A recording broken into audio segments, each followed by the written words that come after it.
السلام علیکم ورحمۃ اللہ وبرکاتہ۔ الحمدللہ کل سے ہم لوگ سورہ الاعراف پڑھیں گے۔ سورہ الاعراف ہم لوگوں کی شروع ہو گئی ہے۔ قرآن مجید میں جو ٹوٹل رکوع ہیں وہ ہیں 540۔ تو اس حساب سے اگر دیکھا جائے ہم لوگ روزانہ ایک رکوع پڑھتے ہیں تو انشاءاللہ 1.5-2 سال میں ہم لوگوں کا یہ تفسیر کا جو سلسلہ ہے وہ انشاءاللہ مکمل ہو جائے گا، اور یہ بہت بڑا کام ہوگا۔ میری زندگی میں تو بہت بڑا کام ہوگا کہ میں سورہ فاتحہ سے لے کے والناس تک قرآن مجید کا ترجمہ اور تفسیر آپ لوگوں کو پڑھا لوں اور آپ لوگ مجھ سے پڑھ لو، تو میری لائف میں تو یہ بہت بڑا کام ہوگا، اور میں سمجھتا ہوں کہ میری زندگی کا یہ سب سے بڑا کام ہوگا کہ میں اللہ کا کلام خود پڑھوں اور دوسروں کو پڑھا رہا ہوں۔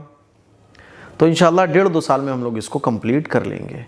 ایک سوال کسی نے یہ بھی پوچھا تھا کہ قرآن مجید میں رکوع کتنے ہیں، تو رکوع میں نے بتایا آپ کو 540 رکوع ہیں قرآن مجید کے اندر۔ اور جب قرآن مجید نازل ہوا تو یہ رکوع نہیں تھے، بعد میں حضرت عثمان غنی رضی اللہ تعالیٰ عنہ کے زمانے میں کچھ نشانات وغیرہ لگائے گئے، پھر اور تھوڑا ڈیٹیل میں رکوع وغیرہ، یہ جو 540 رکوع پورے قرآن میں ہیں، یہ بخارا کے بڑے بڑے علماء نے لوگوں کی آسانی کے لیے 540 رکوع کا مطلب ہوتا ہے کہ ایک ٹاپک کی جو بات ہے، ایک ٹاپک کا مطلب کہ جیسے مان لیجیے میں کوئی بات کر رہا ہوں تو اس بات پر میں تھوڑا سا رک گیا، یعنی یہ بات یہاں مکمل ہو گئی۔ آدھی ادھوری بات ہو تو عجیب لگتی ہے نا، جیسے آپ نے دیکھا ہوگا، آپ اخبار پڑھتے ہیں تو ایک پیراگراف کمپلیٹ ہو جاتا ہے تو اس پر ڈاٹ لگا دیتے ہیں، پھر آگے اسی بات کو تھوڑا سا اور ڈیٹیل میں بیان کر رہے ہوتے ہیں تو نئے سرے سے شروع ہوتی ہے۔ ایسی آپ اسٹوری وغیرہ کہانی پڑھتے ہیں، کوئی بھی چیز پڑھتے ہیں، اردو میں، ہندی میں، انگلش میں، تو ایک بات ہو رہی ہوتی ہے، وہ جب کمپلیٹ ہو جاتی ہے تو اس پہ ڈاٹ لگ جاتا ہے، اب نئی لائن سے بات شروع ہوتی ہے۔ تو ایسے ہی ہے رکوع، یعنی ایک رکوع میں ایک بات کمپلیٹ ہو جاتی ہے، تو اس لیے رکوع کے نشان لگائے گئے۔ تو ایسے 540 تقریباً رکوع ہیں۔ اچھا، کوئی پوچھ رہا تھا کہ منافق کس کو کہتے ہیں، تو دیکھیے منافق کہتے ہیں کہ وہ لوگ جو دل میں کچھ اور رکھیں، زبان پر کچھ اور رکھیں۔ حضور علیہ الصلوۃ والسلام کے زمانے میں منافق تھے، اب ہم ڈائریکٹلی کسی کو منافق نہیں کہہ سکتے، کیونکہ اس زمانے میں تو حضور کے ٹائم میں تو وحی کا سلسلہ تھا، تو حضرت جبرائیل علیہ السلام آ کر بتا دیا کرتے تھے یہ منافق۔ پیغمبر علیہ الصلوۃ والسلام کے پاس اللہ کی وحی آتی تھی تو پیغمبر کو پتہ چل جاتا تھا کہ یہ منافق ہے، یہ منافق نہیں ہے۔ اب ہم کسی کو اس زمانے میں ڈائریکٹ منافق نہیں کہہ سکتے۔ کوئی اگر زبان سے کلمہ پڑھ رہا ہے، کوئی اگر اللہ کا نام لے رہا ہے تو ہم اس کو منافق نہیں کہہ سکتے، ڈائریکٹلی اب نہیں کہہ سکتے۔ ہاں یہ کہہ سکتے ہیں کہ اللہ جو منافق ہیں اللہ ان کو یا تو ہدایت دے یا ان کا کام تمام کر، جو بھی ہو، تو ڈائریکٹ اب منافق کسی کو نہیں کہا جا سکتا۔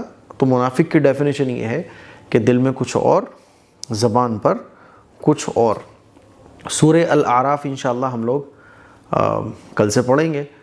آپ لوگ پابندی سے ویڈیوز دیکھیں اور چینل کو بھائی سبسکرائب ضرور کریں، کیونکہ تفسیر کی جو ویڈیوز ہیں وہ بہت کم لوگ دیکھتے ہیں، 1500 بس پابندی کے ساتھ دیکھنے والے ہوتے ہیں، تو پابندی سے دیکھیے گا۔ ایک سوال یہ بھی پوچھا گیا تھا کہ لیٹ کر تفسیر ترجمہ سن سکتے ہیں؟ لیٹ کر بھی سن سکتے ہیں۔ آپ رات کو آپ کو ٹائم مل رہا ہے تو آپ ایئر فون لگائیے اور لیٹ کر آپ سن سکتے ہیں، کوئی حرج کی بات نہیں ہے۔ زبانی آپ کو جو صورتیں یاد ہیں تو لیٹ کر آپ تلاوت بھی کر سکتے ہیں، لیٹ کر آپ تلاوت سن بھی سکتے ہیں، لیٹ کر آپ تفسیر ترجمے کی ویڈیوز دیکھ سکتے ہیں، کوئی حرج کی بات نہیں ہے۔ اسی طرح سے خواتین ہیں تو وہ کام کرتے ہوئے کچن وغیرہ میں تفسیر کی ویڈیو لگا کے سن سکتی ہیں، کوئی حرج کی بات نہیں ہے۔ آپ ایئر فون لگا لیں، آڈیو بھی سن سکتے ہیں، کوئی حرج کی بات نہیں ہے۔ لیکن بہرحال قرآن مجید سے اپنا تعلق مضبوط کیجئے، یہ فتنے فساد کا ٹائم ہے، ان فتنوں سے آپ کو قرآن ہی بچا سکتا ہے، اس کے علاوہ کوئی نہیں بچا سکتا۔ تو فتنوں سے بچنے کے لیے سیدھے راستہ ہے کہ اللہ تعالی ہمیں ہدایت دے، غلط راستوں سے ہم بچ سکیں، گمراہی سے بچ سکیں، ہدایت پر آ سکیں۔